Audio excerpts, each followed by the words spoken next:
Yeah. Mark, good morning. How's it? Listen, briefly, let's talk about the rugby.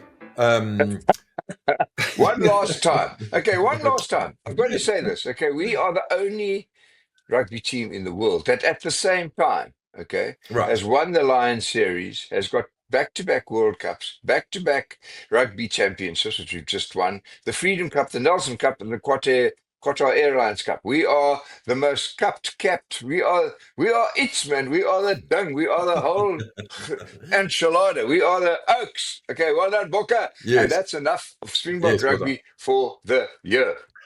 Okay, we won't bother you now again. Okay. We Okay. won't mention any other of Um, our sporting prowesses, the absence of okay. which is Yes. in abundance.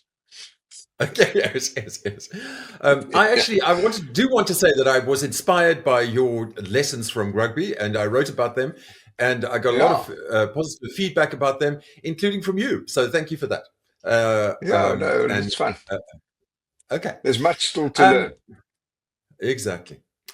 So, can I ask you about something local? We've got a Yeah, new political party, we're which united is for change. yes, exactly. So, this is the three smallest political parties, or not absolutely the smallest, but three small political parties joining up for the local government elections. They're going to sort of coordinate their activities and stuff like that. What do you think? Well, I listened to some of their interviews and things of that nature, and I think the question is in how you've described it, joining up. I mean, there's a Right. coalescence going on there, but not a merger. It sort of seems to me, okay, they've chosen, I think for now wisely, not to appoint one amongst them as the leader, Right. which has got problems and pluses. And I Yes. think what they're doing is gathering to provide, if you could describe an alternative source of coalition. Okay, I think Right. that's about as big as it can get. And Yes. attitudinally, I really like what they've got to say. And I like their Yes. purpose, which is they're opening the floodgates to invite professionals and others other than themselves into the game. So that's a good thing. Right. Yes. But it's early days, and they still say unite for change rather than united for change. Okay, it's not Yes. finished. Yes. Yes. Okay, Yes. it's an Exactly. invitation. It's a work in progress. I wish them Right. well because they're three good people actually, and one of them is from the good party even. Exactly. And you know that they're good because they call themselves good. Yeah, No. exactly. Yeah, Um, this is Bosa and Mzansi, of course. I also quite like the idea. I good mean, party. to me, it's interesting because it does increase the sort of atmosphere of coalitions. And I like that. And I also think that people are looking for alternatives to the two big parties. I mean, I get that sense. I don't think it's a kind of overwhelming thing. Big parties do have enormous, they talk about moats when you're talking about a company. Yeah, And they have big moats, big parties, because they have staff and history and momentum and all of those things that big companies have got. So yeah. anyway, good luck to them. It'll be Yeah, fun. and I think if nothing else, a move away from the fractious collection that is our political landscape is a good thing. We need less options. Okay, we need to have less divided vote choices, and we need to narrow the choice because it's Yes, just into a bit, easier yeah. then to make proper decisions. And I think decision making is it. And I think their focus hasn't been entirely on themselves. Their focus has been on what they want to achieve, which is refreshing. So good luck to them. Maybe we can just extend to that to another sort of fractious subject, which is the world. Oh yeah, that thing. Yeah, yeah. The United World. Oops, I nearly said the Whoop, United the United. Nations. Okay. Now, Oh, watched carry a on. couple of Okay. speeches well, I watched parts of a couple of speeches that were happening at the United Nations. I think it was their 80th Right. birthday or something or other.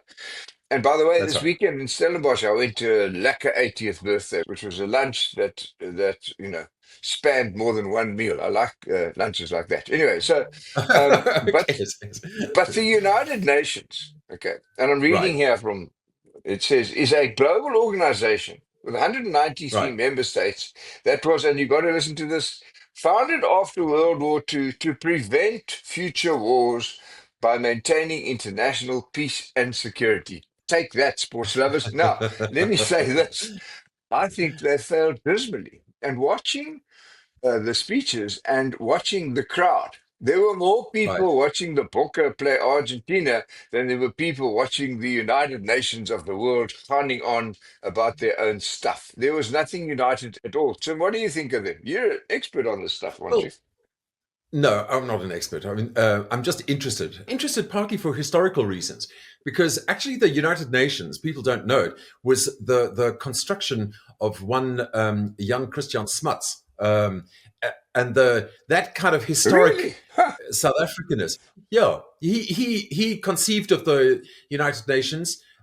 He wrote the Declaration of Human Rights, which is the United Nations founding document. So South Africa is a part of United Nations history, a very kind of close A sort of founding connection. role is always, yeah, yeah. Yeah, yeah. So now he isn't given credit for a lot of this, but he was at the Treaty of Versailles, and his initial idea for a kind of united world, which was the sort of consequence of the Treaty of Versailles, was such a complete failure that he redid it for the United Nations and came up with this concept of the Security Council. And the reason he did that was because he wanted to lure the big countries into the United Nations, because the US never joined the League of Nations. And that was always considered to be the big failure of the League of Nations, was that it wasn't actually a league of, the big nations. It was just a sort of talk shop for the little nations, right? So he gave So them veto rights. Is that how he got them in? Exactly. Yeah, yeah, yeah. Precisely. This is Ah, you how see. this is how the Security Council established itself. So now, years and years and years later, the veto right of the big nations is actually turning out to be a bit of a problem, because one of the big Yeah, nations involved is Russia, yeah, which yeah, yeah. and the other big problem is the United States. And so it's become a very dysfunctional organization. Everybody recognizes one of the themes of the discussions of all of the leaders that's happening now is that this system needs to be reformed. But the problem is, in order to reform the system, they're going to have a resolution at the United Nations. And guess what's going to happen? Somebody with a They're veto going is to going to veto veto it. it. Yeah. Okay, they're dead in the water, man. Because all of these, I mean, all these people amongst whom they were meant to sustain peace and prosperity are anything Yes, but in that mood. Okay, it's kind of a contradiction in terms, if not an oxymoron, to have a democracy that's got veto members. I mean, it's kind of like, okay, I mean, one or t'other, yes, my no, no, friend. You can't exactly. somehow have both. You can't go like, well, no matter the size of your interest, you can veto something. So it's all a little silly. Monty Python should do a Yes. skit on it. Actually, I've lost interest in it, and I don't think it's got any significant enduring power without Well, yet another rewrite. I think that the United Nations actually does quite a lot of stuff behind the scenes that people don't notice. You know what I Clearly, mean? And because we can't see yeah. it. Yeah. No, no, Yeah. no. In But I fact, mean, there are United Nations only about 18 agencies. people pitch up for the speech, depending on which country it is. You got these beautiful seats all in. No, I just sat and watched and I thought, ach, nee, wat, man. That's history. Yeah, But I uh, mean, I not still saying it's hold not out necessary. some hope for them. Yeah, I still hold out some hope for the United Nations, because what the United Nations requires, I think, perhaps one very, very big international crisis that can't be sorted out by bilateral action, in Uh, order to reassert its, a kind of central and you role in don't the whole. think we've got enough of that stuff going at the moment. You want more, right? I mean, No, no, it's I hardly mean, I think drawn our that. attention the Middle East and the East West and the tariff wars and the starvation and Well, the migration and that's not enough yeah. to get the attention of the United Nations. Let's have something. What you want, a plague or something? I don't know. Huh? No, well, interestingly, the positive role that the United Nations did play was during COVID, because a That's lot right. of That's what I'm saying. Do you want another plague? I mean, what? yeah, Yeah. no, no, but this is just to demonstrate that even though we are living through at the moment an era of international fractiousness, There are situations in which an organization like the United Nations might prove extremely valuable, and has in Well, the kind of recent past. Also, can I just make another point about the world in crisis and all of that sort of stuff? People don't realize we have two ongoing, big ongoing conflicts, right? Um, yeah, but generally speaking, over the past century, as the Steven Pinker, the writer and philosopher, pointed out, actually we've never had it so good.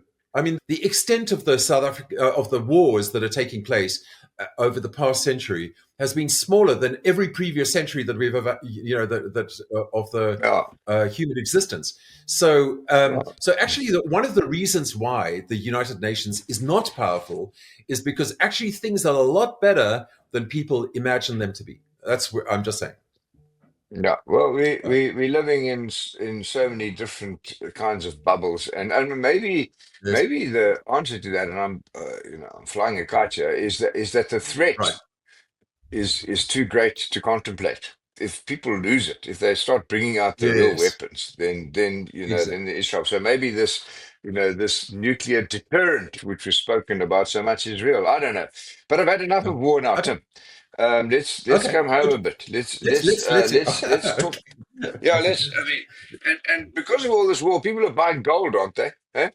You like gold, don't Yes. you? No. No. No. You're a I wanted gold to say oak. that. I mean, I don't know. I'm not sure. Tim, I want What you I to, if am you are sure about. uncertain about gold, if you are uncertain, Right. then buy gold, Tim. Yes. Okay. I mean, yeah. Oh, So really? you Okay. must like gold, given your, yeah, yeah, yeah, yeah. Because I'm uncertain. What I I don't like know gold. Yeah. about the world is FOMO, and there's very few words that have been invented over the last I don't know, bunch of years that Three I think are very centuries. Yeah. useful.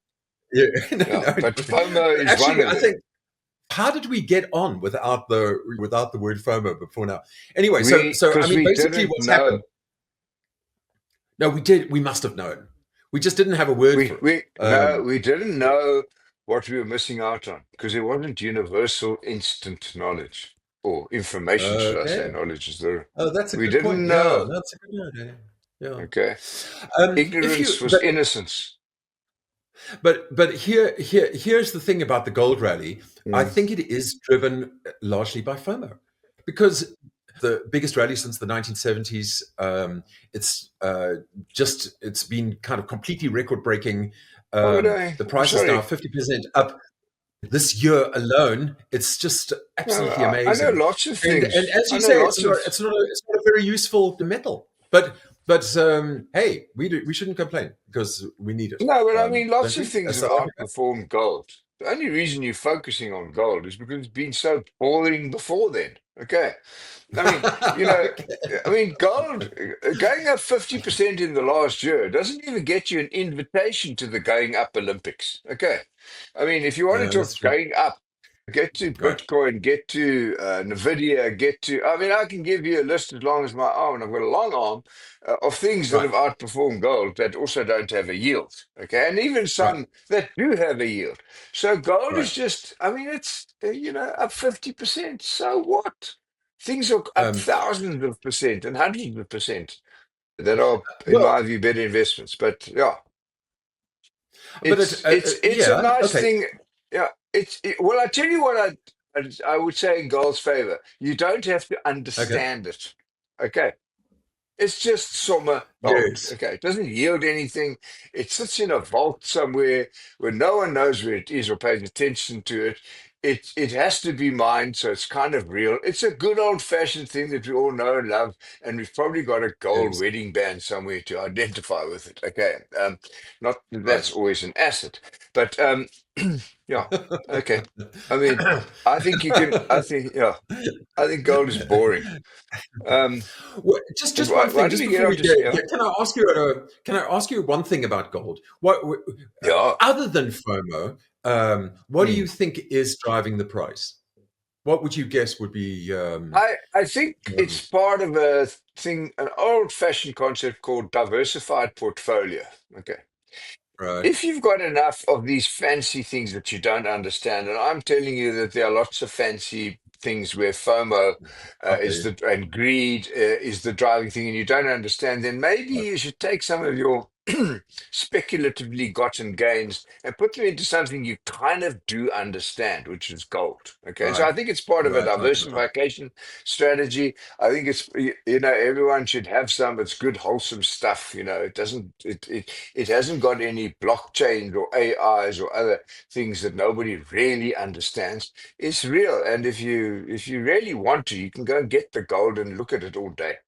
That's what I think it is. But doesn't it? To what extent do you think that it's what we were just talking about, which is the kind of global fractiousness? And this is why I think it's interesting, is because to the extent that it's an indication of the need for countries to diversify, as opposed to Yeah. individuals to diversify, I think the rally is significant, um, Yeah, it's and significant, it's but more it's confirmed. yeah, there's something much more fundamental. I mean, talking about things that are significant and dangerous. The gold price to me is not that persuasive in the future of the world. But I mean, if you take, I Right, saw somewhere that the debt of Africa is now at $921 billion. That's quite a lot right, measured in African okay, currencies. Okay. But the thing that's really impressive about it, or worrying about it, should I say, is that the cost to service that debt currently exceeds the aggregate costs for health, education, and infrastructure in the African countries. And where do we turn to? Okay. And the answer is we have to move away from debt to equity. We have to get real capital invested in Africa. Otherwise, that percentage of usage of people's funds is just going to eventually dry us out. Now, if I was sitting outside of Africa, in China or right. India or Russia or or even the US, if I could get over myself, I would start looking for some serious investment opportunities. Because when you solve an out Right. of control debt equity ratio by putting in Yes. capital, you can create extraordinary value because your entry price is at the bottom of the game.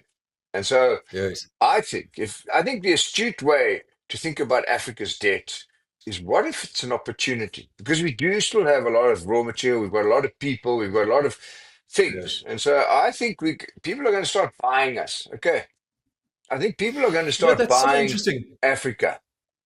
Yes. I mean, I actually wrote a story that is in the Currency News today about the frontier equity funds Yeah, that are invested in Africa outside of South Africa. They have just absolutely blossomed this year.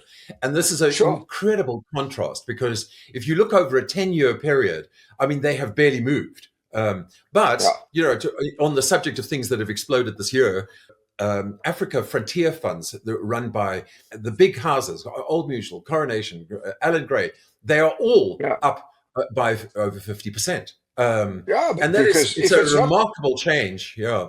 yeah, if it's But it not going to underlines go what you're saying. bust, yeah, Yeah. if we're not going to go bust, we're going to go boom.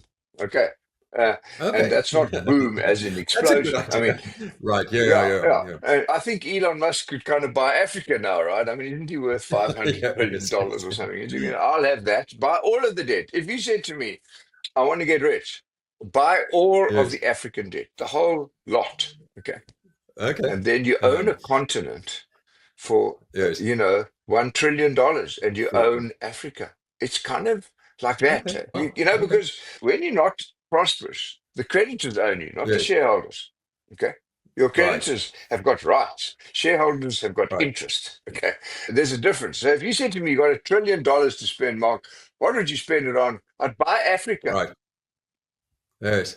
and I mean, take that's a that big sport. Now, decision, yeah, it would be a big decision. But I mean, it's a long way away from my reality, Tim. It's just like out there, Yes, a yes. trillion dollars. Okay. That's my FOMO. Yes. Okay. Okay. That's my real Yes, FOMO. yes, Now, but maybe there'll be Yacht no or Africa? point A of big this. yacht or Yeah, Africa? yeah. Hard to Yeah, no, tell.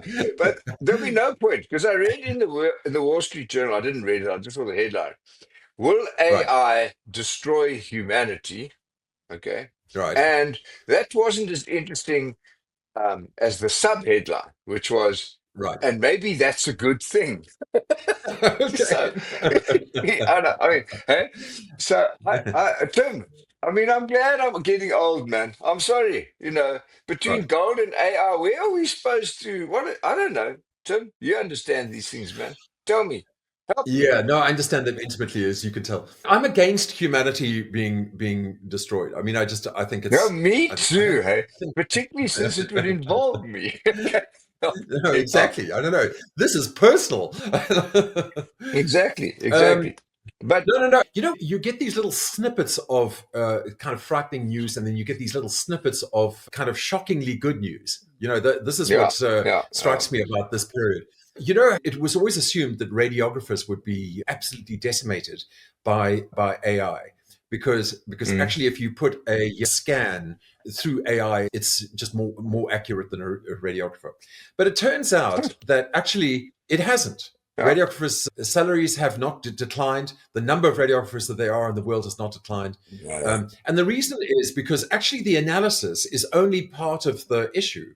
Somebody's still got to interact with the patient and, No, well, it's not only and that. that whole aspect of it is a much underestimated aspect of the whole process of discovering Yeah, I what's going agree. I actually, you'll find this weird.